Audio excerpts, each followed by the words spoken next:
There are lots of great racetracks around the world, but there are very few true cathedrals of speed.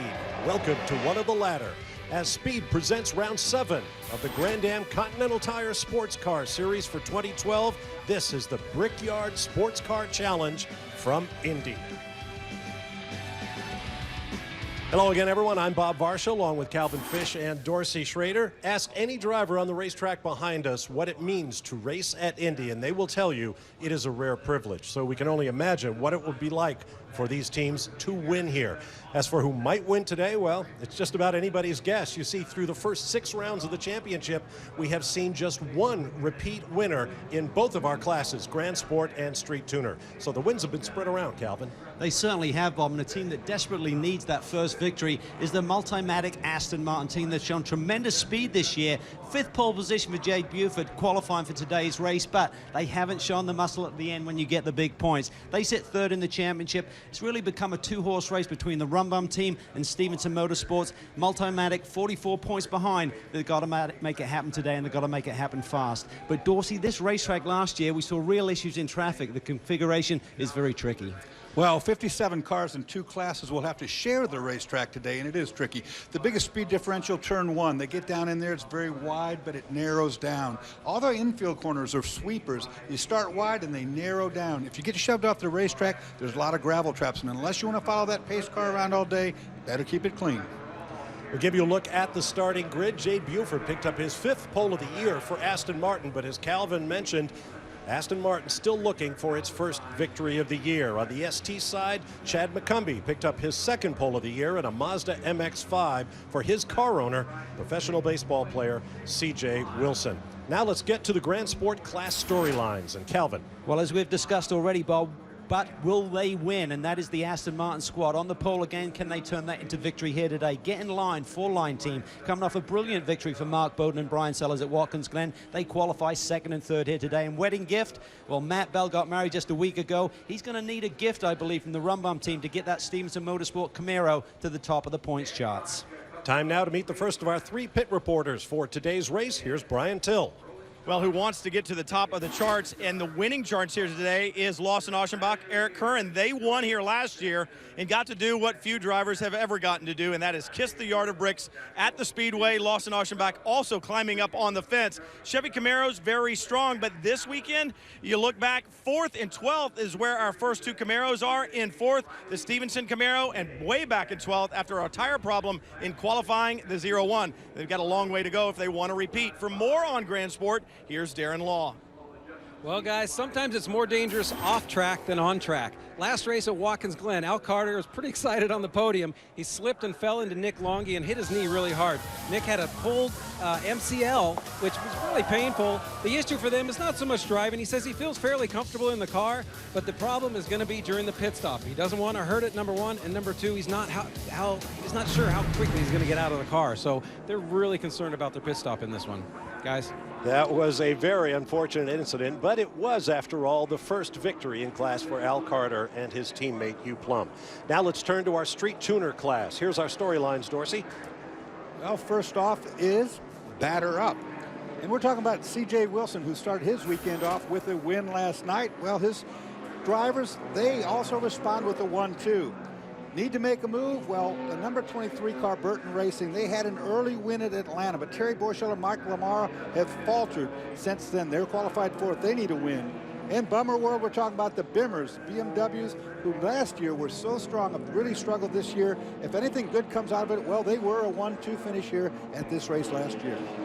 And now let's meet the 3rd member of our Speed pit crew. Here's Chris Neville. Well, Bob, we always see a great manufacturer battle in Street Tuner. 2011 went to Mazda, 2012 went to BMW, and this year, once again, a very tight battle. Mazda currently leading BMW by 5 points. But the BMWs, we typically see them strongest at the tracks with long straightaways. So this weekend, Road America coming up in a couple weeks, in Kansas right after that. Those are the weekends that BMW really needs to make hay. But after that, we finish up the year at Mazda Raceway Laguna Seca and Lime Rock Park. 2 weekends where the Mazdas will be strong. This one is going to definitely go down to the wire. Bob? Thanks, Chris. And there is the signature straightaway here at the Indianapolis Motor Speedway. No, your eyes do not deceive you. Dorsey, here we run in the opposite direction on the Indy road course. Let's have a look. Well, take a look from outer space, Google Earth, and you'll realize, like you said, Bob, it now is a clockwise racetrack. Half that racetrack is extremely high speed. The other half, very technical, 2.54 miles in length, 13 corners, and it is tricky, like I said before. We'll have a lot of argy-bargy, Cal. Here's a look at our onboard cameras in today's race. We have 4 in all. 2 in ST is the Mazda MX-5s of Derek Whitus and Rhett Odoski. They start 14th and 19th in class respectively. And in the Grand Sport BMW M3 driven by Hugh Plum, winner at Watkins Glen with partner Al Carter. And in the Mustang Boss 302 started by Richard Golinello and shared by David Levine. Well, massive field here once again, Bob. 55 cars are going to be taking the green flag here amongst the two classes. 2-hour, 30-minute race is going to be action-packed. Onto the front stretch they come. It really does look different as the field heads in a clockwise direction down across the famous Yard of Bricks, and we are underway at Indy. Hugh Plum trying to use that BMW power to get his way around the outside of Jay Buford. He tucks in. Look at Nick Longy, a great start there. He's all the way up to 3rd spot from 7th on the grid. And that's what I was talking about. There were he's sideways. Oh, big moment there on cold tires. Cold tires and maybe some help. We should point out there is no testing for this race on this track. And the road course on the infield of the 2.5-mile oval is rarely used, so it is bound to be dusty and slippery. Look at this. Looks like Joey Atterbury and Matt Bell going side by side there as Plum continues to put the pressure on, almost trading paint there with Jay Buford as these tires come up to temp. And now here comes the street tuner class with their own separate start while the GS leaders make their way through the infield. Teammates just getting in line. That's really smart, getting in turn 1. That's the CJ Wilson MX-5s right there, working as a team already, Cal, down the inside. Yeah, then you see Jesse Coons right in the middle of the picture there in that BMW. Mike Lamara looking for a way through as well. This is tight. That's where it gets tricky. It comes from 4 or 5 wide down to 2 at the very most. Chris Puska. Oh, into that dangerous gravel trap. They are soft, and you can easily go up to the axles and end your race before it begins. I think it was Stephen McAleer who got pushed out there, by the way, guys. There was contact. Yeah, and he's been fast this year. He's had a couple of victories, including the last round at Watkins Glen, so he'll try and rebound from that small off. Watch this. Here's the GS field. Watch Nick Longy in that bright blue car. No, wait a minute. This is the ST class. I beg your pardon. Yeah, McAleer got just a little side nudge, but cold tires, Calvin, again on the outside of that corner, no grip. Yeah, I mean, that infield does not have a lot of grip anyway, and teams and drives are telling me if you get offline even a little bit, there's even less, like 0. So Plum has forced his way to the front of this field. We should say that this infield is only used this one time a year. They park cars and stuff on it the rest of the time. It's slippery down there until you get rubber down. In fact, as we were driving into the racetrack this morning, they had a blower out here on the infield part of the track, and it was just creating a cloud of dust as it struggled to clean off the surface for these drivers. Look at Matt Bell. He's rebounded nicely from the pressure he is receiving from Atterbury there in the first few corners. He's looking really racy today. Now here is the GS start. Watch Nick Longy in the bright blue Porsche, 3rd in line. Not sure if he got a nudge. No, he was just sideways there, I think. He just carried a lot of speed there into turn 2. Thought Bell may have got into him, but I don't think there was any contact initially, Dawes. I think he just rotated. His teammates says, don't mess up now. Remember, this is a championship leaders. They don't want to have a big moment in turn 1 at the start of this race. This is a trickier racetrack than it looks like until you get out there and actually run it. You know, this entry to turn 1 being that wide, you really have to watch out what's happened way out to the outside of you as people have different angles getting into the apex. Sees a Margie-Bargie there already on board with the 25 Mazda, slides it down to the inside in turn 4. Boy, oh boy. Ambitious move at the beginning of a 2.5-hour race. We're going to see this all day long. I don't think patience is going to be shown very much today. Well, with 55 cars in the field, you're right. Traffic is going to be around all day long. Matt Bell trying to get away and angle a shot by Jay Buford in that Aston with his Camaro. The Multimatic group this morning, they said, yes, we've got good qualifying pace. Jade has been doing a great job, but they said you can look at it two ways. We feel we're either a little bit too heavy or not enough power. We struggle a bit down the end of these straightaways, and that really hurts us if we get a restart at the end of these races too. That's why we haven't seen that first win. Joey Atterbury there in the 51 Roush Mustang looking pretty racy. They were hindered in their first practice session when they were driving off onto the racetrack. They hit a little divot, if you will, and it pulled the front air dam spoiler off, and they had no front downforce for the first session. Matt Bell got the power down really well there, coming off at turn 7. On board the number 25 in the street tuner class. Oh, it was a pretty hefty hit there. A good hit.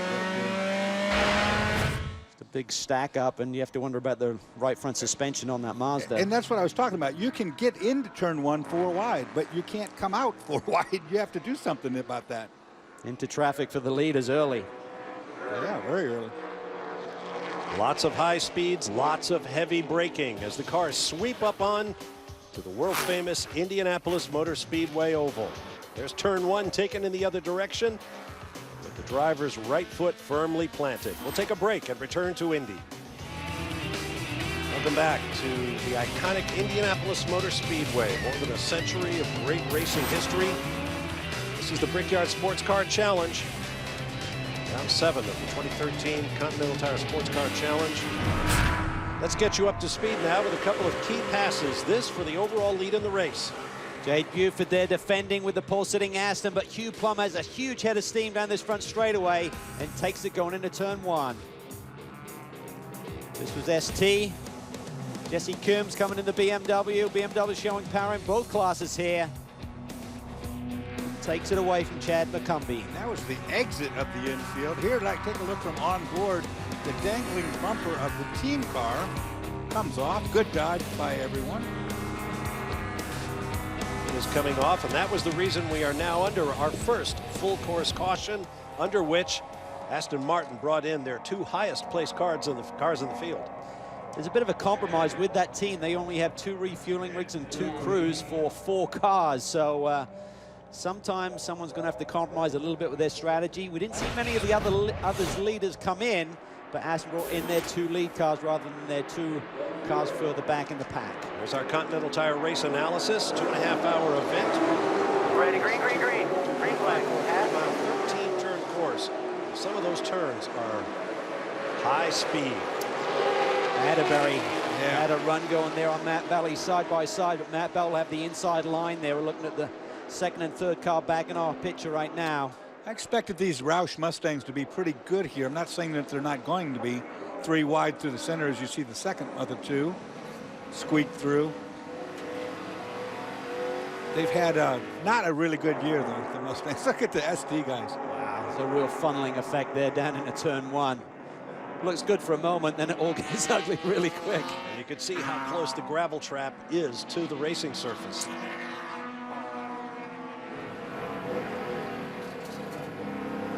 Rich Golinello we're on board with here in the Mustang. Gives a good look at this infield. And notice these corners, they got really long, wide entries, but they actually tighten up as you go around. Word from the pit lane is that Matt Bell, the newlywed Matt Bell, in the number 9 Camaro, is having a problem changing gears. He just got married a week ago to his new wife, Brittany.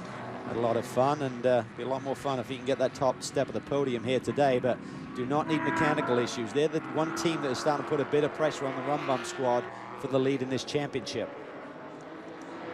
More from Brian Till.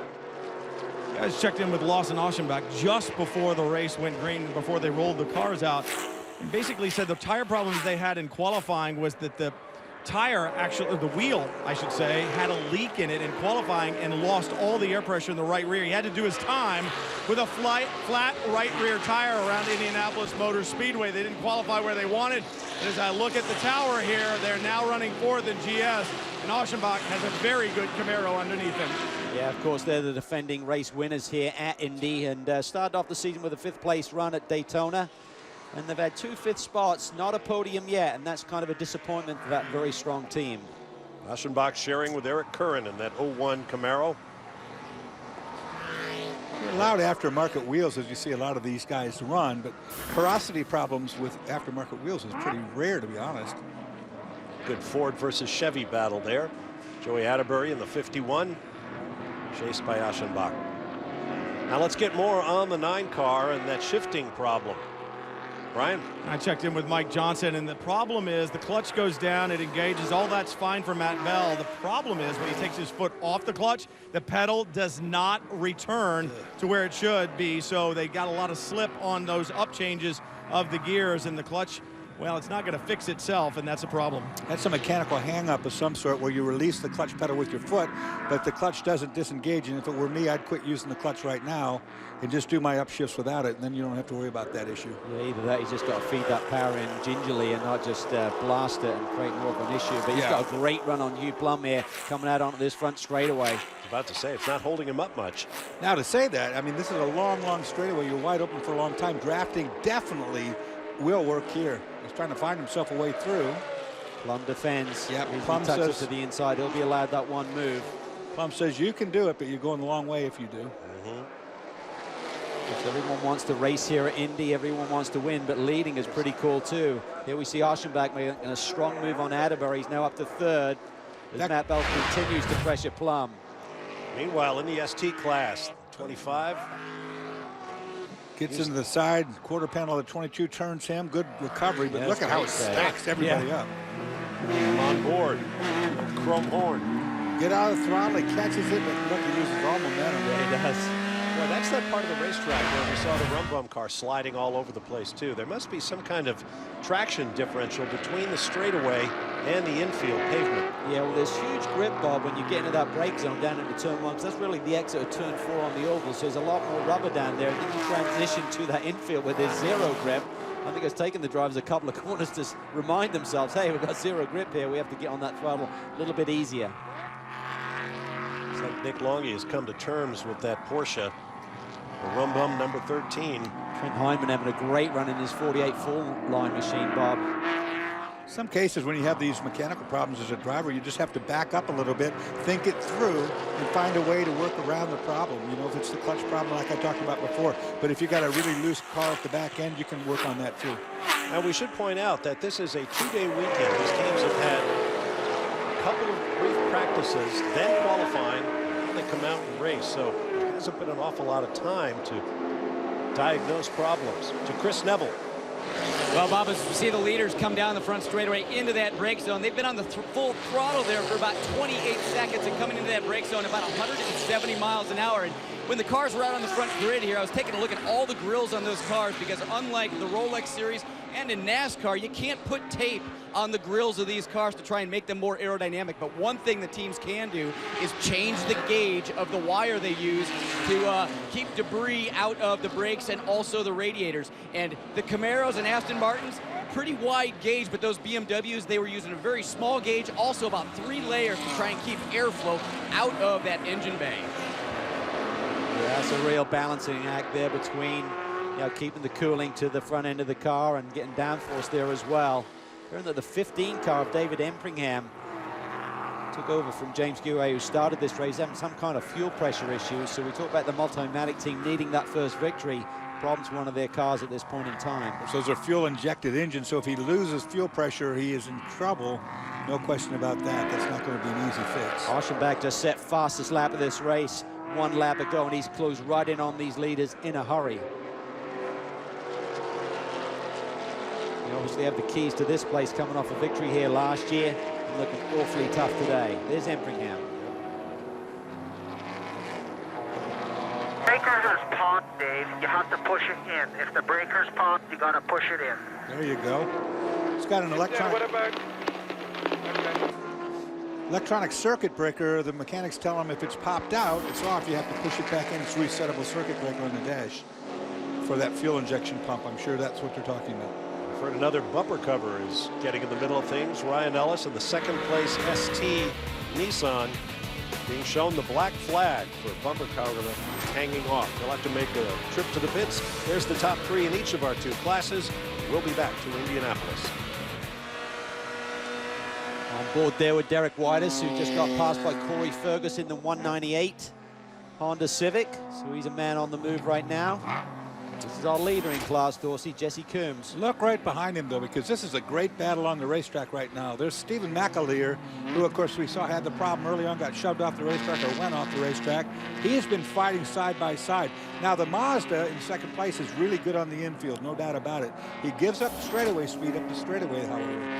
Yeah, well, this circuit on the infield is very similar to Circuit of the Americas, and I mean, the Mazda was performing brilliantly there. They had the win, of course, and I think that's its strength. However, it's a long front straightaway where that BMW seems to come back at him.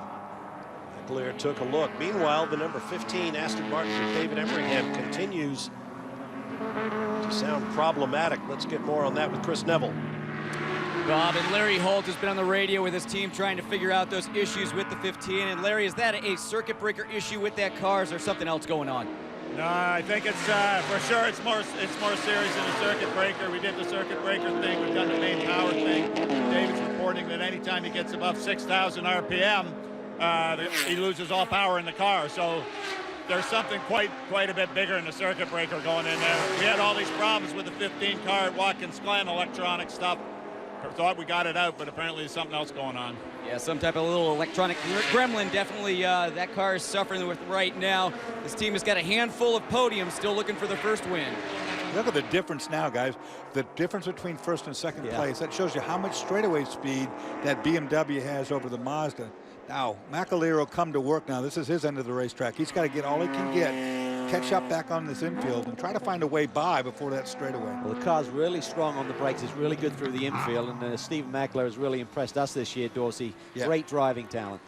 Yeah, we really liked him from the first time we saw him. He put on a great show at Circuit of the Americas, like you said, Calvin.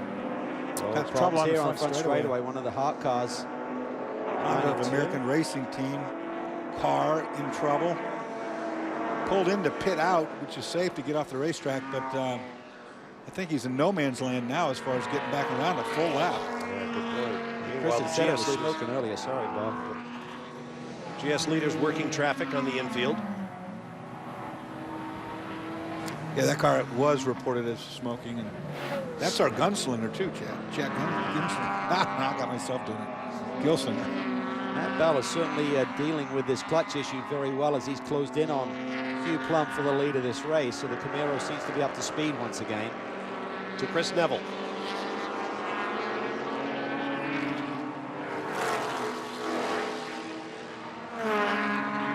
Sorry for that problem with Chris's mic. I think he's ready now. Chris? Excuse me. Sorry, Chris. To Brian Till. Ryan Eversley and Kyle Gimple share the lead in the ST Championship. 15 points ahead, Ryan, but I know this car has not been working well so far this weekend. What's Kyle have his hands full with? He's still mired back in 12th where he started.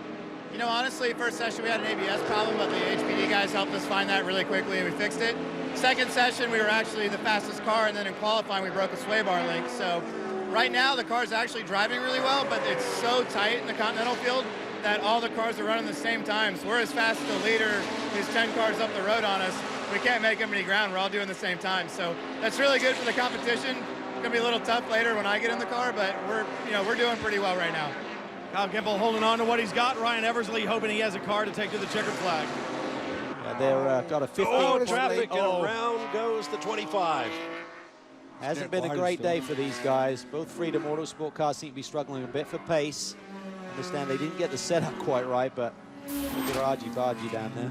Whitus was shown 17th in class, 39th in the overall, and as you can see, he's losing track position. That was one of those deals again where 5 don't fit into 1. You know, there's 5 cars that went down in there. Take a look at what happens. Here they're setting the straightaway draft up. Leaders in GS coming through on the left. And this is where it gets kind of crazy, because watch the 45 BMW get chopped here. And then Whitus gets caught out, spins, gets into contact. Yeah, just a stack up, and he's already had some problems on the rear end of that car earlier today, of course. It's into the back of the 34, and around he goes. Just read that one wrong and got caught in the stack up, and watch it here. 34 check up. There's clearly was no hole there to get through. Yeah, I think he was just rolling out of the throttle, expect to be able to carry that apex speed, and that Nissan just checked up on him. I think they all realized when they got there at the same time that something had to give. And Unfortunately, it did. Traffic up ahead. Can Matt Bell take advantage of this and try and wrestle the lead away from Hugh Plum? Plum's a pretty smart guy. He's very, very strategic, and he's defensive when need be. So the 25 goes around. Chris Neville has more on their situation. Bob just checked in with that team, and they said, you know, we definitely didn't hit the setup for qualifying. That's why we started so far back, and obviously we didn't hit the setup for this race. Derek has really had his hands full with a loose car all day, and once again, it just bit him out down there. Real loose, 25 today. Once again, Matt Bell closes up slightly on Hugh Plum. While they try to sort it out, we'll take a break and return with more of the Brickyard Sports Car Challenge from Indianapolis. Stay with us. Back at the Indianapolis Motor Speedway, Continental Tire Sports Car Challenge Round 7 of 2013 continues. Let's get you caught up to speed. There you see the race leader, Hugh Plum, but there has been action at the point in this race. Yeah, it's certainly been frantic up front. Here we see a little bit of a battle in the ST class. This is Plum, balked slightly by that ST car up ahead, and that allowed the 9 of Matt Bell to squeeze on by, even with that bulky clutch pedal. But on the front straightaway, Payback, but we heard this is also due to that clutch pedal. Unable to catch fourth gear at opportune time. And Oschenbach looked to the outside as well. Funneling down into turn 1. and it wouldn't be long before Oschenbach pounced. Here he comes to take over second place from Bell. Yeah, between turn 7 and 8, we understand via the radio that Matt Bell was having a bit of a shifting issue there that cost him some acceleration. But Oschenbach is through. That's our defending race winner. He and Eric Cohen looking for another one here at Indy. You miss those shifts like that, and it starts wearing on the not dog rings. Actually, they're synchronizers in these street gearboxes. But each time you miss a shift, it just gets a little bit worse. This is 1-2 in ST, and right behind them is 1-2 in GS. So the class leaders are going to combine here in a short moment coming down this long front straightaway. I'm sure the GS cars will eat these guys up. And this has to be the perfect place for them to catch them. With that wide open racetrack and all that room. BMW really stretches it on the Mazda there. It's incredible the difference. McAleer, he's got to have patience. When you drive a race like this and you lose that much up the straightaway, I mean, you just got to keep your wits about you, keep digging.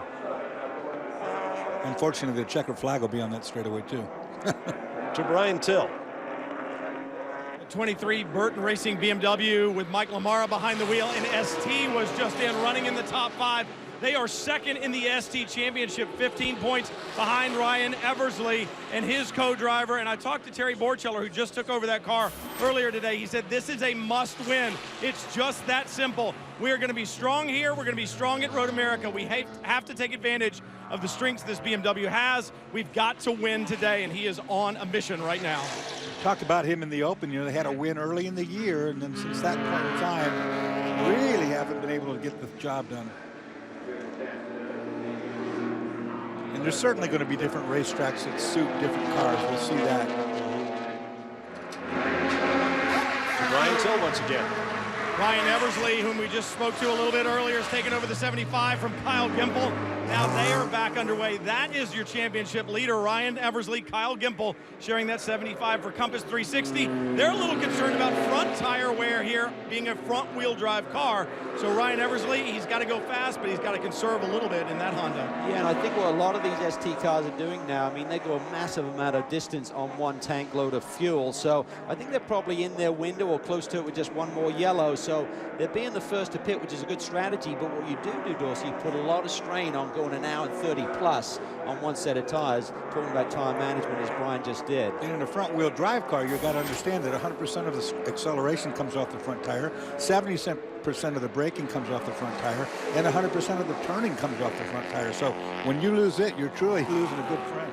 Has no effect here. ST leader in the pit lane.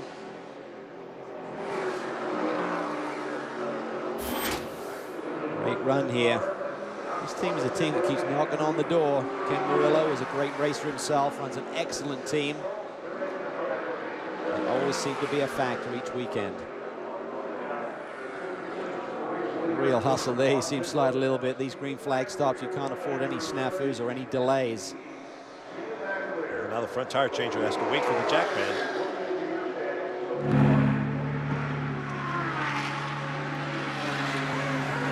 continues. Let's go to Chris. Well, we can see this team just finishing up right side tires, doing 4 tires on this BMW, unlike the other front-wheel drive cars. These guys doing 4 tires here. And I have been checking in with teams. Tire wear definitely becoming a bit more of an issue, not just in ST, but also GS.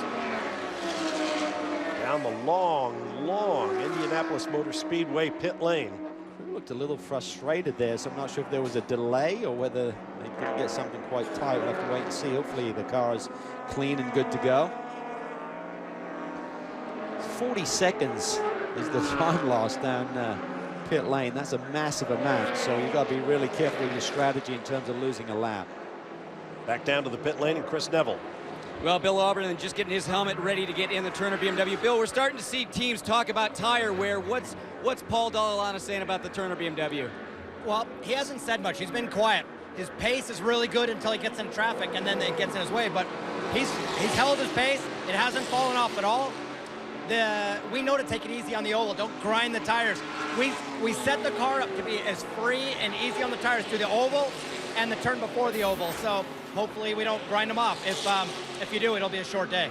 Yeah, like he's saying, grinding them off on the oval. This track was grinded just a couple years ago, and that's where it's like a cheese grater through turn 2 and turn 1 on the oval, and that's where you're seeing most of the tire wear. You know, in the stock cars, guys, you'll see the steering wheel have a piece of tape on it. And what he's talking about, grinding the tires off, you can go down the straightaway through those 2 turns, and maybe that tape has only like 5 degrees of steering. But you could put 10 in there with no difference to the car. All you're doing is scrubbing the front tires, and that's what he's talking about, wearing those tires out, steering more than you actually need to get the job done. It's Dallalana in the 96. He just got by the 16 of Frank Montecalvo to pick up 11th spot.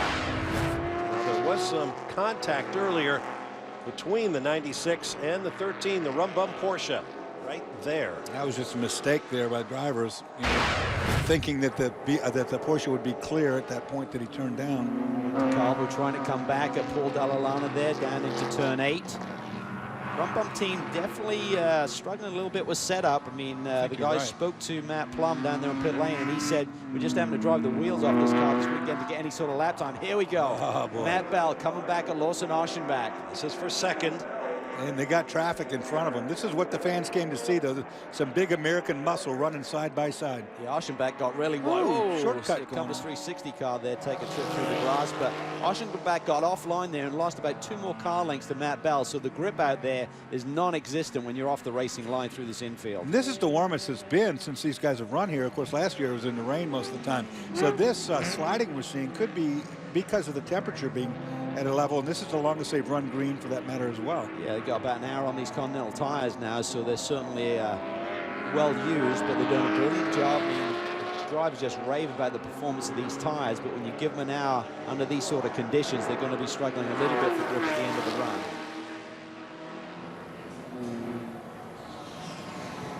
Constant traffic. You just got to be so patient through here. You just got to feel the cars through these tight corners. 48 is in, Darren's there. Yeah, guys, this is the first of the fall line cars. All of them are coming in. They're all at their fuel window, and they're all doing driver changes. So this should be their final stop. All new Continentals. Talking with Charles Espenlaub, there really haven't been any issues. They haven't had any real complaints with the cars. They're pretty comfortable with them. We'll have to talk to Hugh once he gets in. Trent Heidemann did a brilliant job, Bob. I know you know his background. Very impressive young driver. Yeah, I saw him in his karting days when he was only about 12 or 13 years old, coming to the Skip Barber karting shootout. He has grown up a lot, and as you point out, Calvin, did an incredible job. This is his first professional race. The team entrusted him with qualifying the car, and he was right up there in the first 2 rows. Amazing. 45 is in. Darren is there. Yeah, guys, 45 is coming down. This is our race leader. Again, they've had no issues, no real calls over the radio. Very comfortable with the setup. And Al Carter's getting in now. It should be a routine stop. 4 tires, 4 Continental tires and fuel. Now if he gets on the podium, he'll be pumped up. I haven't watched that video of him taking out Nick Longy, having scored a podium at the last race at Watkins Glen. One of the Pro-Am drivers that's really performed at such a high level, Dorsey. Hard to distinguish between the pro guys sometimes and the Pro-Ams now. They've become so strong with the amount of experience they're gradually gaining. For sure. He just got body slammed by the door, though. As he came around, they opened the door right into him. But that door doesn't have anything inside of it, so it didn't hurt very bad. And as they do as a part of the Be Positive program, helping families dealing with cancer in their ranks.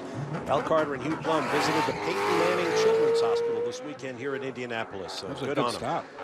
Nice stop. Yep. Nick Longy hopping out there with his injured knee, so driver change is going okay. Darren? Yeah, 13 cars in now. All the fall line cars have routine stops and we're good, and the drum bump car is looking pretty steady.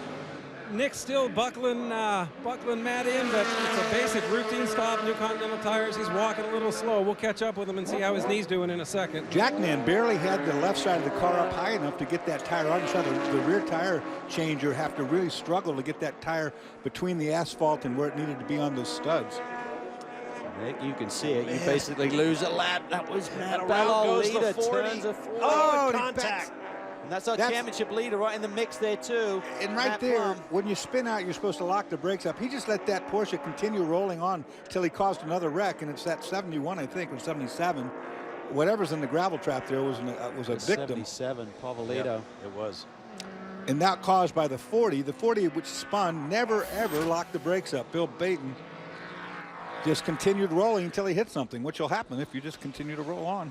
Bill Baton, an attorney here in the Indianapolis area, making his series debut this weekend at the Speedway. Full course caution. And there's the 77. That'll bring out our second full course caution of the race. Matt Plum just went a lap down to Matt Bell, our overall leader. So this is going to have some strategy consequences right there. And that's the problem with this 40-second time loss down pit lane. Even if you're running in the top 10 like Nick Longy was, you go down a lap. And that's bad news at this place. Watch, here we go. Okay, there's the spin. Now watch what happens with the Porsche. He just continues to go on. There he makes contact. He still hasn't locked it up. 77 goes off in the gravel trap. Not much he could do. See again here, he gets turned, but he turned down on the Camaro. Trips Didn't see over him the front coming. of the 9, yeah. What's the rule? When in doubt, both feet out, clutch and brake. When you spin, both feet in, lock it up, put the clutch in, keep the engine running, lock that brake up. Well, we saw Nick Longy limping away from his race car. Darren is with him. Nick, we saw you limping. I know your leg's sore. Is it okay to drive? How was the change? And also, it looked like you guys were struggling a bit for handling. Car looked pretty loose. Yeah, I got a great start. I mean, everybody else was a little bit conservative, but I got up pretty well. But then, two things. My knee, yeah, it hurts now. When I was driving, it was fine. Now it hurts. But, yeah, it's just very slippery. You know, we knew this wasn't going to be the best track for our car. And I was just kind of hanging on. And I'm not racing against the cars that we're not racing against in the championship. So if anybody got a little, you know, because you can see when you're racing with people, you know, if they're getting a little sketchy. So let a bunch of guys go. Joe was telling me just let them go. No, don't put the car in danger. But, yeah, it's slippery, very slippery. Great track, but we're hanging on. Well, you know, they gotta keep that championship in mind. Back to you guys. That's right. They're shown in 20th right now. And as Calvin pointed out, a lap down to the lead, held by Matt Bell in a Camaro 1-2. Quickly to Brian. Yeah, what Calvin was just talking about strategy, and you also have to throw in luck because you look at this full course caution, the 0-1 of Lawson Aschenbach was set up. The Camaro was not far behind the number 9 with Matt Bell on board. They were getting ready to come, but when you get this full course caution, the 13 had gotten in the lap before it. They did their service. They'll get back out, and Matt Bell will lose any advantage that he had, and Lawson Aschenbach, he'll have to come back to the pits as well. Well, you saw Aaron Povoledo being dragged out of the gravel trap. Hopefully it won't be a long yellow. We'll take this opportunity for a break and return to the Indianapolis Motor Speedway Continental Tire Sports Car Challenge. Interesting characters, these racing drivers. Threw at the ballet and slam dancing. I didn't quite get that one. Well, if you're about ballet dancer, it makes sense. With his feet, Yeah. it'd be ugly. We're back at the Indianapolis Motor Speedway with round 7 of the Continental Tire Sports Car Challenge, the Brickyard Sports Car Challenge. Now we'll get you up to speed. Gorgeous day for a race. Plenty of contact around this 2.5-mile track. This is our championship leader in the ST class. Ryan Eversley is in. Now this is under caution, so a couple of things is going on here. They shouldn't be refueling. They've just been in, so they're not short on fuel, so that'll be a penalty when they eventually get that car fixed, but a front broken strut on that car. Here's our overall leader, Dorsey. This will be a routine pit stop going for 4 and a driver change. Well, one car's been tough all day, going for their second consecutive win here. You can see how hurried Eric Cohen is. He wants to get behind the wheel of that Camaro. Open the door to the jack man, who had difficulty getting the jack underneath. Some serious brake does as he arrived. Let's get down to the pit lane. Brian Till is with Matt Bell. Matt Bell's had an exciting day today, to say the least. Two problems, Matt, the clutch early on and then the contact. Which one was the biggest issue, and is the clutch going to be a problem for John? You know, I think once you know where the clutch issue is, you can work with it. You just can't have that nice, fast fourth gear shift that we've, you know, that we enjoy with this car. That's a shift we make quite often. It's probably the most common shift on this track. You know, the contact you never want. That just really ruins your weekend, because you're in a battle for the championship, and you can do that 100 times to ST cars, and you're really obvious in the mirrors. I mean, probably the brightest color, one of the brightest colored cars in the track. They just don't see you sometimes, and that's unfortunate. But you know, I think we're in a good place. A little bit of an alignment issue, but you know, the car's a hot rod. We're doing great with it. Plenty of excitement out there today, and for Matt Bell, he's had plenty of excitement over the last week, Bob. Yeah, he's had quite an interesting week. I don't know if Indianapolis is the honeymoon capital of the state of Indiana, but Matt Bell might as well be honeymooning. You see, last weekend he married his longtime sweetheart, and today this was the way the crew congratulated the happy couple. The traditional just married sign on the rear window of the race car, and the tin cans rattling around behind. Yeah, he had the wire hanging out the back with a bunch of tin cans, and Indianapolis Motor Speedway said, I don't think so, not today. This is beautiful bride, Brittany. Got a happy couple, and wish them all the best. Absolutely, as do we all. Tell you what, honey, let's celebrate our honeymoon at the Indianapolis Motor Speedway. Now that is a racing marriage made in heaven. We'll take a break and return to Indy in just a moment. Back at Indianapolis, Continental Tire Sports Car Challenge goes back to green after our second full course caution. Everybody with plenty of time to make their pit stops.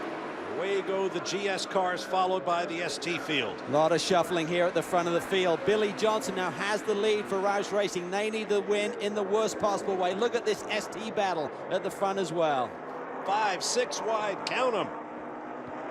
Oh, look at that Mazda forcing its way through the 5 car. Oh, look at stack that. Up again. He gets pushed to the outside. This time actually makes it a pass.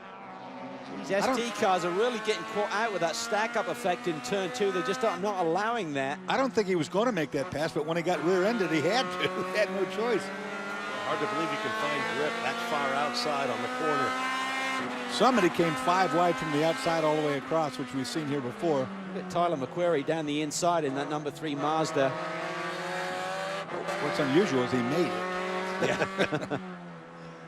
Terry Borcheller leads at the 23 BMW in ST.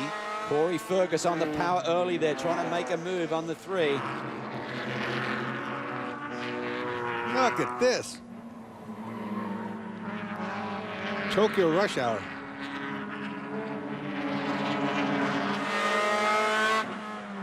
Or the 26. Stuck to the outside.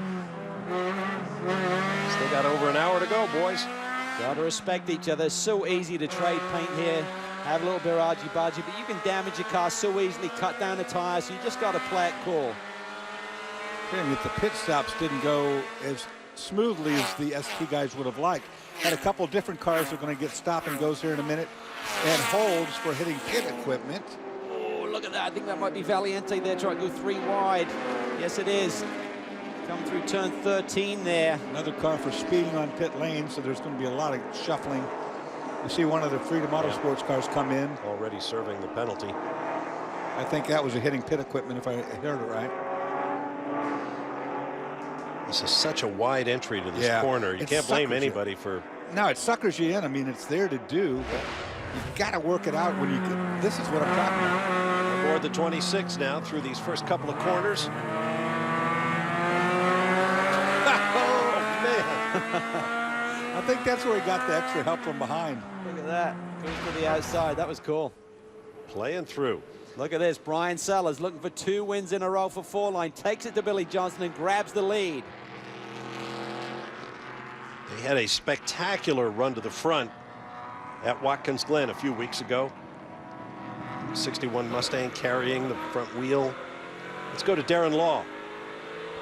Hugh Plum, you guys had such a solid run for that first stint. The car was fast. You led the whole thing, but you definitely couldn't get rid of the Camaros there. Yeah, I could not shake the both the 9 car and the 01 car. I've just got to say, thanks to the Eagle Systems, Be Positive, Jet Set, Momo, guys, thank you so much. What a great car. Fall line. Oh, big trouble.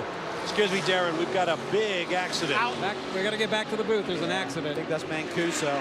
Fire under the right rear is concerning me. The 16 car's been in backwards and has got a fire off that right rear corner, and it's going to be a gas fire. Full course caution, obviously, for this. This is a big hit. It's a fast section of the racetrack, Dorsey. Yeah, there. that's over probably 120 mile an hour, I would say, at that point. It's back in the oval track short shoot where they come off the infield road course. Bad news, if they let that burn long enough, it's going to find something that will burn with it.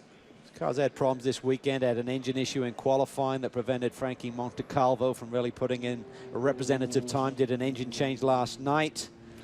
Got to wonder, there's fuel lines and things back in that area. The fuel cell's right back there. Take a look at what happens here. This is really fast. Oh, man, he might have got turned. Yeah, I think that Mustang might have turned him back in. Not as bad as I thought it was going to be, actually. This is very much like a NASCAR circuit. You're going too quick when you get spun to get stopped. I mean, you can be full on the brake, but what goes up must come down and vice versa. No safety barrier, obviously, because we're running the opposite direction. Yeah, he got turned. He got turned. Speed section of the racetrack. Concrete wall. 78 Mustang might have got it. Driver's out and okay, but that fire bottle could be used any time now. Yeah, I think he dissipated a lot of the energy by the time he got to the fence there, Dorsey. But he was locked up. He had it locked Yeah. up as much as he could possibly do, but at that speed, like I say, he comes off that corner at over 120 mile per hour, and once it's turned, there's only so much. I was talking to the team about the budget in running one of these Astons just this morning, and they said the running costs are fine, but when you damage one of these Astons, as you can imagine, it's a very expensive road car. So putting fenders and parts on these cars is very, very expensive. Need a right rear hub, right rear wheel, right rear frame rail, maybe. I think he was waving at the 05, which is James Davison behind the wheel. Single-seater driver we're starting to see do some runs here in the Continental Sports Car Challenge. It's good to see Mancuso appears to be all right. We'll take this opportunity for another break. Under a full course caution for the 3rd time on the day. We'll be back to the Brickyard Sports Car Challenge at Indy in a moment. Back at the Indianapolis Motor Speedway, hoping to go green after our 3rd full course caution. Green flag. And we're off once again. 6 total cautions in last year's race. Just under 51 minutes remaining in 2013. Billy Johnson scrap here. Yeah, working on Brian Sellers this time. See Alcada doing a good job defending from one of his 4-line teammates, Charles Espinlab, in the second of the 2 4-line cars there. 3 4-line cars in the top 4, actually. Brake lights flash. Billy Johnson gets into Sellers. That was aggressive. There really wasn't an opening there. And, there was more contact. Billy Johnson's aggressive. He's trying to make one. Yeah, he will rough you up. We've seen it in his NASCAR run at Watkins Glen. He made himself very unpopular there, I should say. Sellers is not going to be happy with that. He really was only half a door open and Road America, I should say, not Watkins. Push it all the way. That was where Max Pappas got all upset with Billy Johnson at Road America. Helmet slap. Yep. Sellers looking for his 2nd straight victory after a terrific drive at Watkins Glen. The point is, Billy Johnson will mix it up with you, no doubt. Look at this defensive driving in here. And he's going for race wins, too. I mean, their championship is pretty much over. I mean, they've had just a horrendous season, having started the year so well with victory. Yeah, they started out at Daytona with that win and have just really not done anything since. Been very disappointing. And I think Billy Johnson realized this BMW is tough here today. He wanted to get that track position back and try and hold him off. Let's see what he's got for him here as they enter the oval. High speed 12, but they're coming off then through 13. This is where it really works those Continental tires. Sellers' car looks to be hooked up well. Ooh, one of the Astons almost brushed the wall there, back in about 7 plates. Yeah, that's Maxwell. 6. What a great shot that is, looking down the straightaway. And more pushing and shoving This defensive driving up these long straightaways, wide straightaways, is you've really got to watch what you're doing.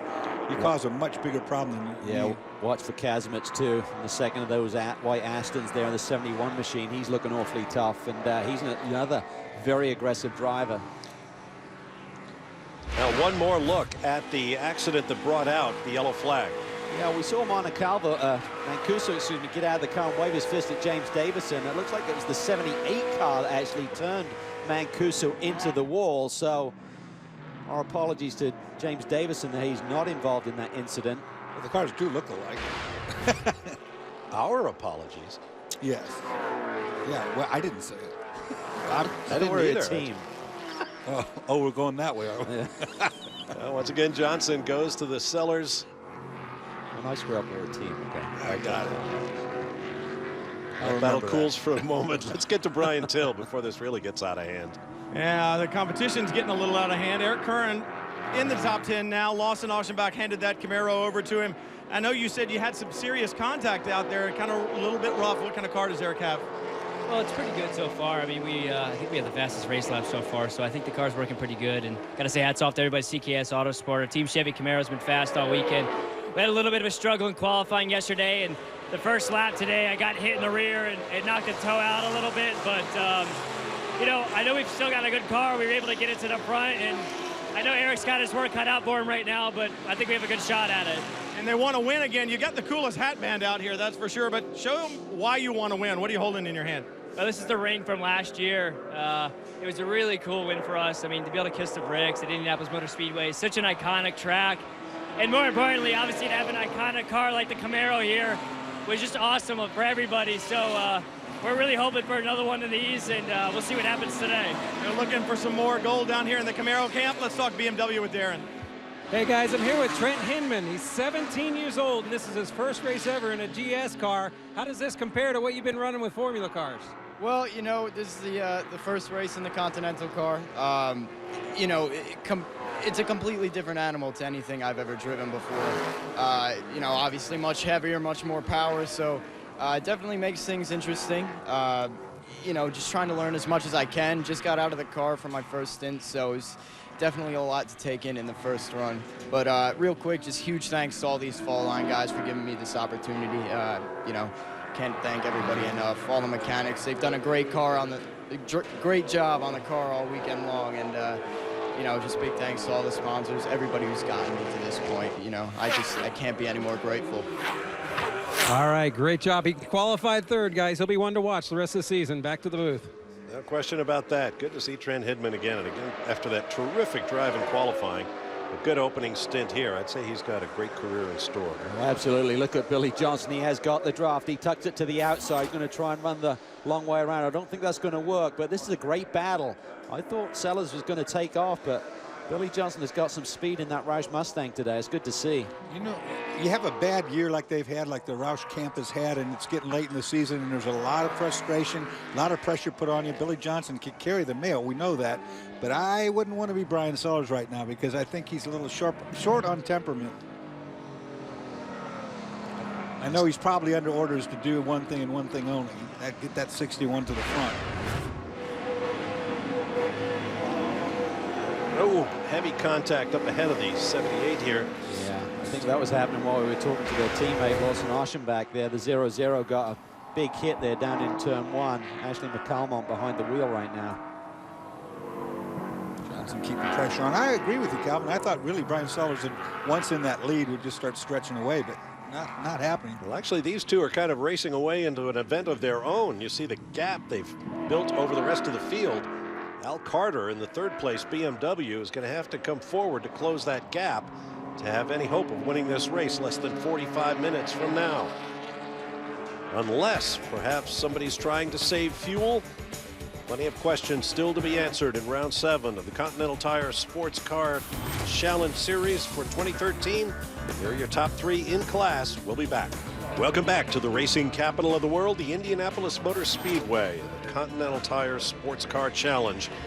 With Dorsey Schrader and Calvin Fish, Brian Till, Chris Neville, and Darren Law, I'm Bob Varsha, and there you see the reason for our 4th full course caution of the race thus far. A heavy accident by Tonis Kazimierz in the 71 Aston Martin. Upper left of your screen, the car just turns right. Yeah, he's into the brake zone there. You can see the Mustang defending a little bit that inside line, but I mean, this Aston is so strong on the brakes, Dorsey. I just don't understand why he'd lose control like that. It reminds me very much of the wreck we saw at Mid-Ohio, where the unexplainable turn. Real good job by Shelby Blackstock in the Roush Mustang to Heads up seeing him, I guess. But I mean, what happens? Look, right now, you see the Mustang moving him over. Now they're in dirty part of the racetrack, but watch, no contact, just all of a sudden turns hard right. A lot of dust there on the inside, of course. It's almost like rear brake bias, but these cars are really good on their braking. You know, it was a little bit biased from the standpoint that he was down on the bank, off the bank. Kazmas was turning into the spin, though. He was trying to adjust for something.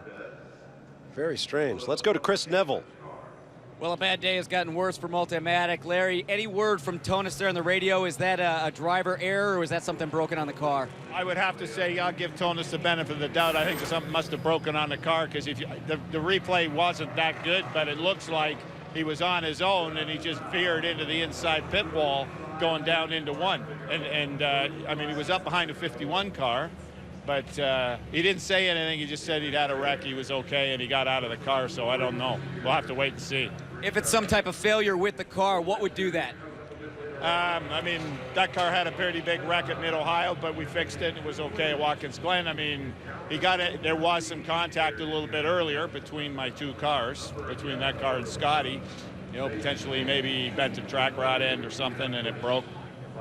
And just to go let you guys know, Nick Mancuso is already back down here in pit lane, was checked out by the infield care center. He is good. One thing, looking at the front of the car, it doesn't look like anything's bent. You know, look at the two front wheels, are both pretty much straight aligned. Of course, they pulled it up onto that wrecker backwards, which would have straightened one of the wheels. If it broke a tie rod or something like that, it would naturally straighten out like that. So that's not to say something didn't break. Like Larry said, he gives Tonis the benefit of the doubt. He's one of the most talented drivers in this field. This isn't an inexperienced driver making that sort of mistake. So you'd have to think something was amiss. Just under 35 minutes remaining in the race. Our fourth full course caution of the day. Lots of folks on hand, sitting on the berms on the infield, enjoying the Continental Tire Sports Car Challenge from Indianapolis. We'll be back. Back in Indianapolis, the Chevrolet Camaro safety car comes off. Couldn't have said it better myself. We are green at Indy. Billy Johnson dropped way back. He really left a big lead for Brian Sellers. I don't know if he was thinking he was going to get a run at him or not, or just got caught off there. Well, I think he thought that Brian was going to maintain the pace of the pace car that had peeled off and just got it completely wrong. So that's really taken the pressure off Brian Sellers. He needs to hit his marks now. Look at this. Orblin gets around John Edwards there on the run to turn one. No question, the 96 blue and yellow Turner Motorsports M3 of Bill Oberlin has been the car on the move. He has picked up at least a half dozen spots in the last few green flag laps. That's not surprising. When Bill Oberlin gets behind the wheel of that Turner Motorsports BMW, it does move forward. Chris Neville has more. Bob, and what he wants to see is some green flag laps. We saw him go from 13th to 5th in that last run of green flag we had before this last caution. But Billy says that that car really comes alive after about 3 or 4 laps when everybody else is slipping and sliding around. I talked to Kent Stacy, the engineer on this car, and he said we set it up for long runs. He put an asymmetrical setup in that car because of these really fast right-hand corners on the oval. Yeah, he's a really smart engineer, and they're lucky to have him on board. So let's see what Billy Oberlin can do. Interesting that he runs with John Edwards now for Team Rahal over on the ALMS side, so they're very familiar with one another. Don't share the same car, but were teammates last weekend. Back to the ST battle now, led by Terry Borchiller. And look at this jailbreak. This is just a wreck that hasn't happened yet. They can't keep this up to the entire race without having a skirmish go bad. This is for the lower end of the top 10, believe it or not. Let's get more on the ST leaders with Brian. Well, this last full course caution, a bit of a blessing for Terry Borchiller and Mike Lamara. They were a little iffy on fuel. The crew wouldn't actually tell me whether they thought they could or couldn't make it. They just kind of gave me a smile and said yellow would help. Well, guess what? They got it, and right now Terry Borchiller should be good to run that BMW hard all the way to the checkered flag. And that's exactly what they need. They'd fallen quite a ways back behind the 75 machine that's had suspension issues here today, so it could be a big points bonus for that team with the win, and the championship leader having problems. Owen Trinkler, though, is looking pretty racy there in second spot. Seth Thomas, the Bimmer World boys, they're looking for their second consecutive win here at Indy. Strong all day long. We're used to these ST cars mixing it up like this most of the time, but I'll tell you, nobody's got a lot of experience at this racetrack. It's the only second time that we've ever been here, so these guys really putting a lot of cars in a small area. Back to Brian Till. Well, Bill Oberlin not the only one that wants long green flag runs. So does Terry Borchell in that BMW out in front, and it really is a factor of the way those cars are balanced. Very good on tires. Right behind him, Owen Trinkler in that Honda front-wheel drive. Dorsey, you talked about it earlier. Those front tires take a pounding around here, and if we go green with these last 30 minutes to go, you may find that the Continental tires on the front end of that Honda aren't nearly as good as the 4 that are on the BMW. Here's a move. Pierre Kleinubing challenging Seth Thomas for 3rd in ST. Now this is how you can do it around this racetrack. Good side by side, not running into each other, just two really good pros going at it here. Yeah, very much true. They leave each other enough room, and they're not really throwing each other up by doing what they're doing either. Never count either of those two drivers out of a championship win. They have multiple. Pierre Kleinubing's got so many championships, he doesn't even have enough fingers for it. Look at this. Oberlin's looking really racy now. Now he's knocking on the door of Al Carter for a podium spot, but he wants more. That'll be a little harder, I would think. Carter won't give up much. And the two BMWs should be really equal. Of course, Oberlin and Dalla Lana had that double win at Circuit of the Americas. They've also had a 2nd place run in the Conti Series this year. Back to the ST battle. Borchiller, Trinkler, and then this down battle. the inside. Don't like all these variable lines getting into turn 1. That's what we always talk about. You got 4 or 5 different guys coming in different angles. You're only aware of the guy next to you in some cases. Well, you get out of the mirror view too. You're not really sure. Oh, that was a quick move. That was cool. Mosing down the inside for 3rd. That was really decisive. No, he Thomas wasn't comes expecting back that. at him. Yep. That's what this infield's good for too. You're outside for one corner, but if you can hang tough on the outside, you're inside for the next. Yeah, don't fight it too hard. Just try and keep the momentum there, and you can get a run down to the inside for the next one. Kleinubing chucking that little Mazda around. Kleinubing back to 5th. One of those guys who just excels in this form of racing. You talk about his multiple World Challenge Championships, of course, is the defending ST champion as well, but Trinkler's really putting the pressure on. Yes, he is. I like that. Here. That was like formation flying. Owen just quartered to the inside just enough. Let's not forget, boys, this isn't just a win. This is a win at Indy, Yeah, so these boys are going to put it on the line. Good point. Big launch onto the front straightaway. That's where our race leaders are. Bill Oberlin now challenging Al Carter for 3rd. Oberlin does not want to let the front runners, Sellers and Johnson, get away. He's going to have to do something soon. We'll be back to Indianapolis. It's been an eventful last couple of minutes here at Indianapolis in the Continental Tire Sports Car Challenge. The 9 is in. Brian Till is there. Crew going to work. Look at the left front, and I can see that actually the toe link, the steering arm is bent, and contact on, you can tell from the left front wheel, it is bent. That's what's blown out this tire. So suspension damage to the left front. This car had taken a pretty good hit early on, and Matt Bell was just telling me that John Edwards dropping back a little bit because the balance of the car probably wasn't all that well, but it looks like perhaps additional contact in that flat left front is going to put the 9 out of commission for the day. Yeah, it got really racy there with the BMWs down into turn 1. I'm not sure where the contact occurred. We're about to find out, I think. Here he's battling with Al Carter. There. Here comes Charles Espenlaub in the 48 BMW. They'll go 3 wide. Watch this move, though. This was pretty savvy here by Edwards. He slides it to the outside, realizing that Espenlaub's going to get boxed in a little bit. That gives him position right now. With the left-hander coming up, he'll take the position. Got pressure in that left front right now. Yeah, contact hasn't been made yet. It's going to happen up the road here if we have it far enough.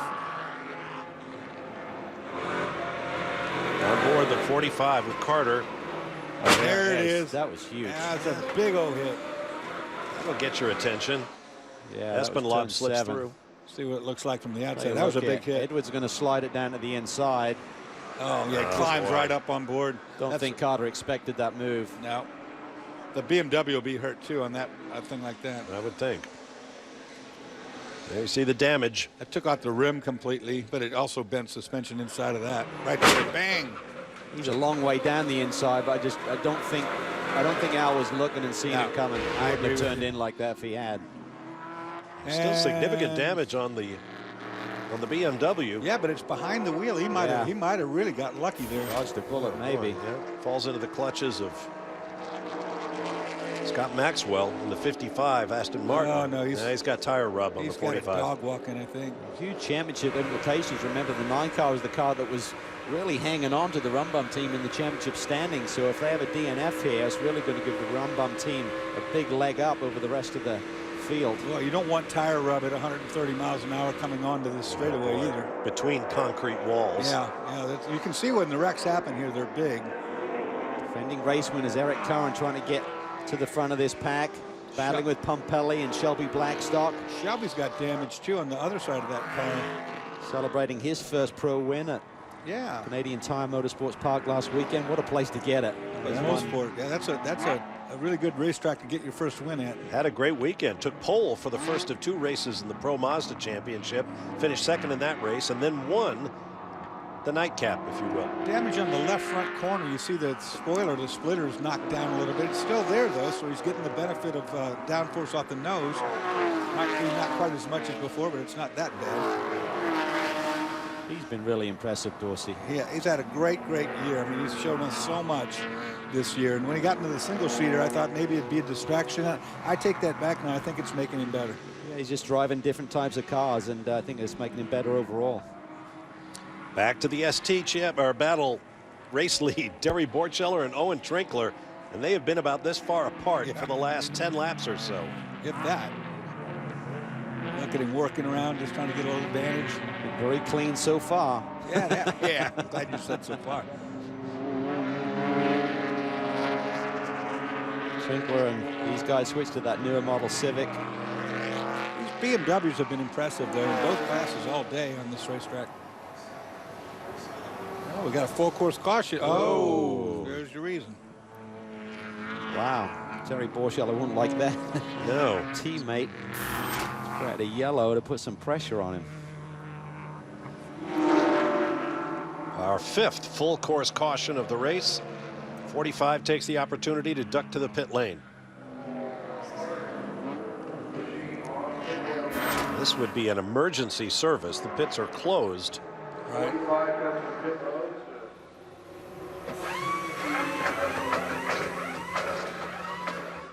The drink bottle going to work there. Quick squirt of fluids. Darren Law's on the spot.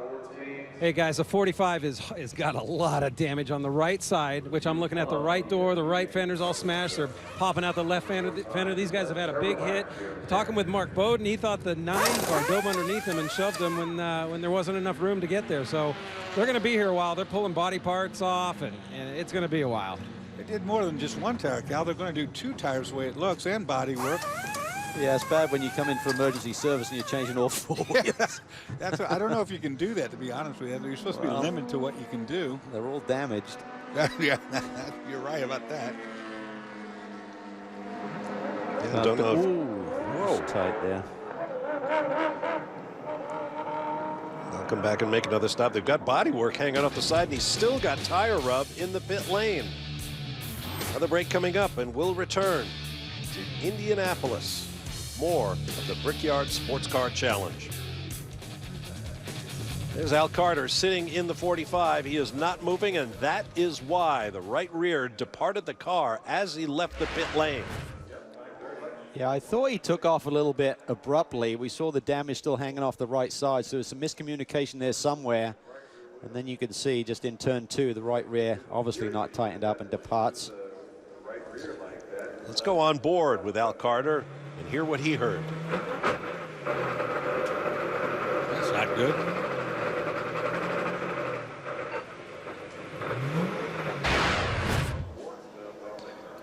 Car just went right to the deck. There goes one slightly used tire to Darren Law. Mark Bowden, you guys have had a bit of a few issues with your team cars, but right now Brian Sellers is leading it. Car looks good. Are you guys good to hold the Mustangs back? Well, I hope so. The 61 is really strong, as it always is, but our Trim Tex Fall Line BMW is really good, and it's good on a long run. Would have liked to see it stay yellow. We're good to go.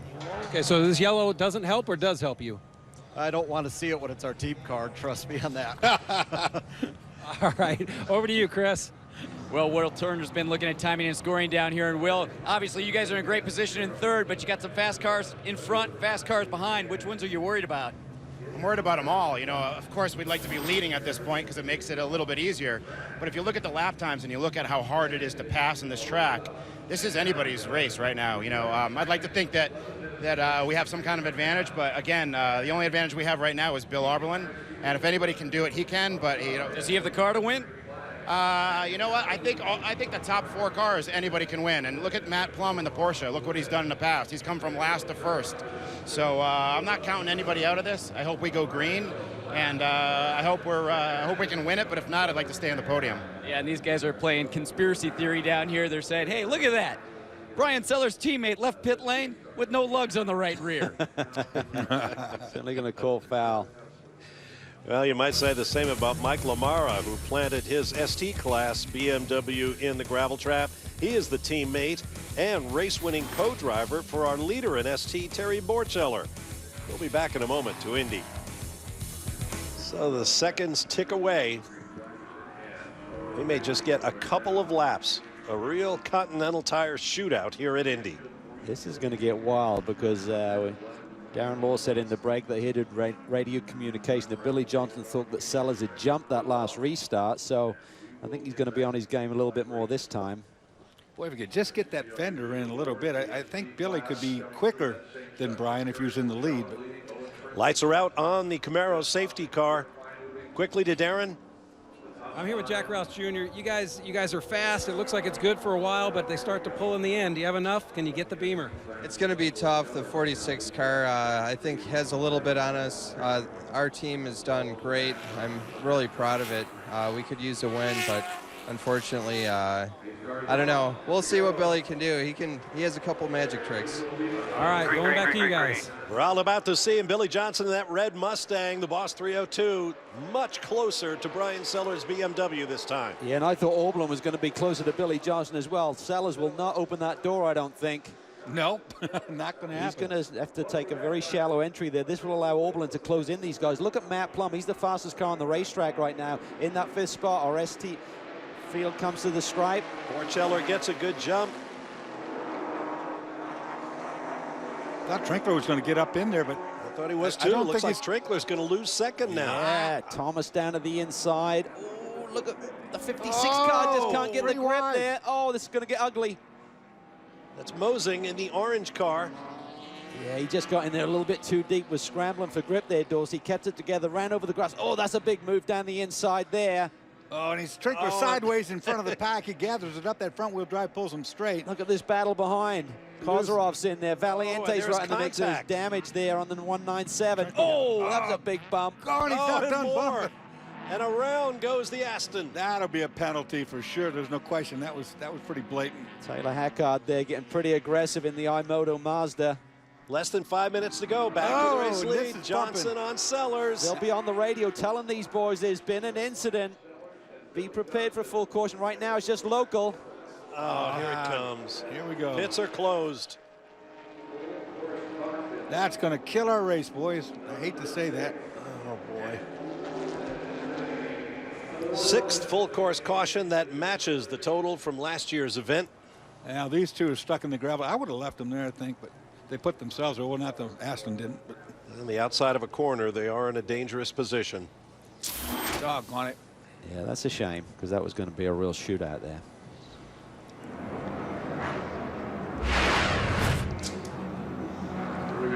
Look at this. See there, Taylor Hackard gets in the back of Valiente. See, there's no gap there. He's trying to make a gap. He just drives right through everybody. Chris Wilson, pretty much the innocent bystander there. Absolutely. Yeah, he's trying to thread his way through this ST field in the GS machine, and Hackard just gets in way too deep and gets pinched between Valiente and the Aston.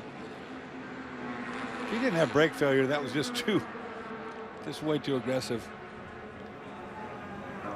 Well, I guess the boys know. I really wanted to see that Billy Johnson-Brian Sellers fight. Oh, yeah. Well, they're getting this thing moved pretty quick. Can we get a lap in? They've got some practice now. Yeah, they have that.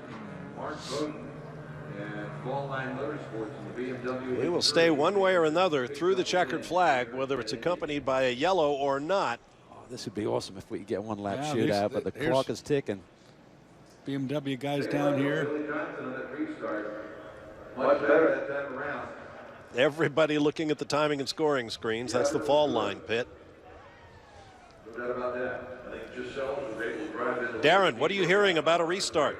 Well, I don't know if it's going to go green again, but Billy Johnson's calling back to the team saying if it goes green for a short period, he's good. The long runs are what kills him because of the weight of the cars. Tire gets hot and it slides, but if there's only a lap or two, he's got good grip for a couple laps. He can.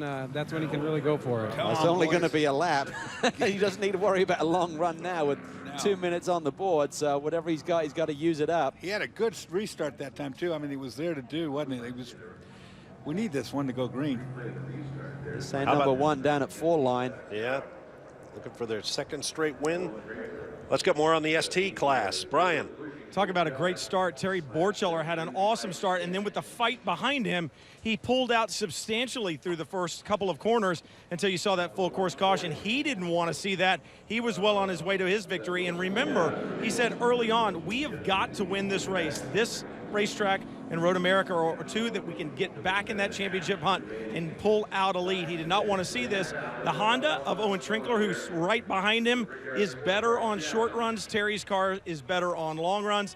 The cloud cover has come in, the track has cooled, and if we do go a one-lap shootout, it is going to be anybody's bet because the cars are going to be very, very even. Unfortunately, I think. Yeah, I'm not sure they're going to get it. Watching the safety car, the lights remain on. No, it's not going to happen. With less than a minute to go. Not going to happen. So Sellers and Bowden. Wow, what a turnaround for 4 line. Had some driveline issues through the first part of the year. Now they claim their second victory if Sellers can just cruise around for this final lap.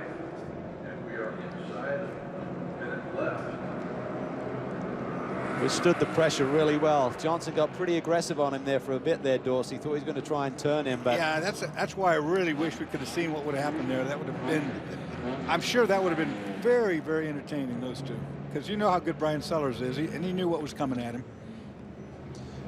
Well, the number 46 fall line BMW looked and looked and looked for a victory. Now they are a dynasty, 2 straight.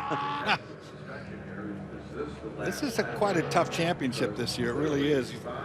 You look at the Roush team, they need a win so bad, not having one since first race in Daytona. As we said before, this isn't just a win. This is a win at Indianapolis. This will be one that you'll treasure on your resumes. And for Mark Bowden, he is pumped. Yep. Yeah, man. Live just up the road in the Chicago area, so this is a big, big race for him and his whole team, led by Michael Harvey, team manager. Just a great group of guys, get the job done and really turn this program around. This is cool.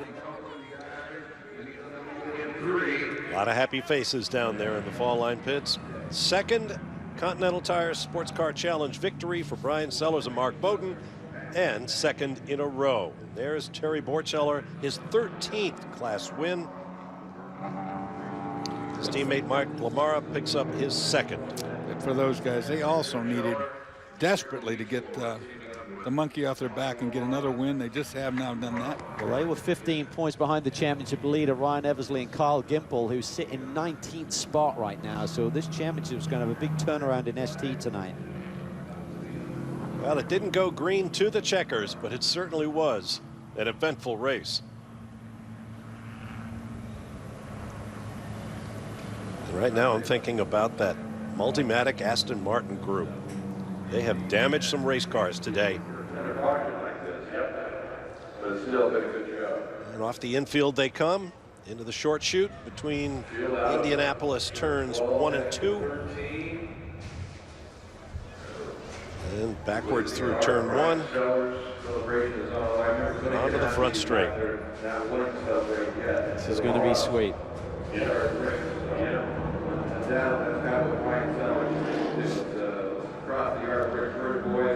And the sunshine breaks through and shines on Brian Sellers and Mark Bowden, winners at the Continental Tire Brickyard Challenge. There's Terry Borcheller. He'll be a BMW sweep of Grand Sport and Street Tuner. Another break coming up. On the other side, we'll hear from our winners today here at the Indianapolis Motor Speedway. Stand by for more here on Speed. Back at the Indianapolis Motor Speedway, let's get down to our happy winner standing by with Chris Neville. Well, Brian Sellers just coming to pit lane here, taking his helmet off. And Brian, you came through the open wheel ranks, so you probably dreamed of winning at Indy as a young kid. What does this mean? I mean, it's incredible. I'm so happy that we could do it with the Trimtex Fall Line car today. I mean, like you said, you grow up dreaming about Indy, and, you know, we get to kiss the bricks today, and I'm just so happy for Mark Bowden, my co-driver. It's another great day for us all. Yeah, Mark Bowden coming up behind him. Big smile on his face, too. Bob? All right, thanks very much, Chris. Now to Brian Till. Terry Borcheller, Mike Lamara, both of you guys, you've won at the Indianapolis Motor Speedway. And Terry, that was a fantastic battle right up there until that last full course caution. Tell us a little about it. Well, we knew we had a good car, as we talked before the race. And, you know, sometimes that's a great thing, and other times it's a little scary. Like last year, we were really good here, and the rain came, and everything changed on race day. So for this to come together like this, for us to have the car that we had, as hard as the team's been working, and to actually win the race the way it's supposed to go, right? Unbelievable. Mike did a phenomenal job of qualifying, qualified fourth. That was his best yet. And just a great job in the race, as he always does. Congratulations to both of you and this team. A special win. Keith Burton was Dan Weldon's crew chief when he won the Indianapolis 500. He's now won at Indy as a car owner. Darren?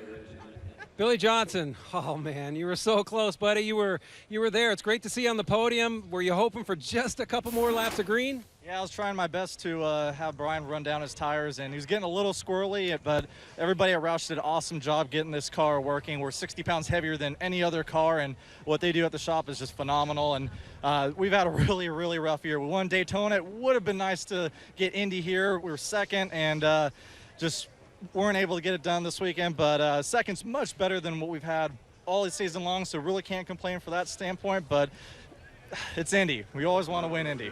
All right, they had a great run. Back to you guys.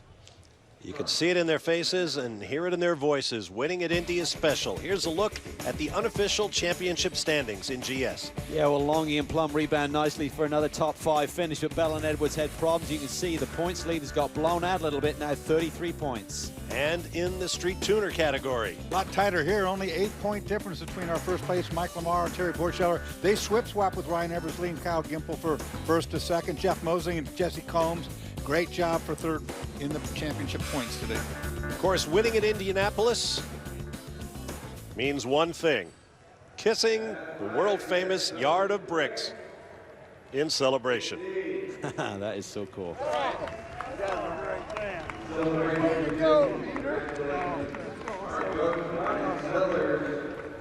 What a moment for these guys.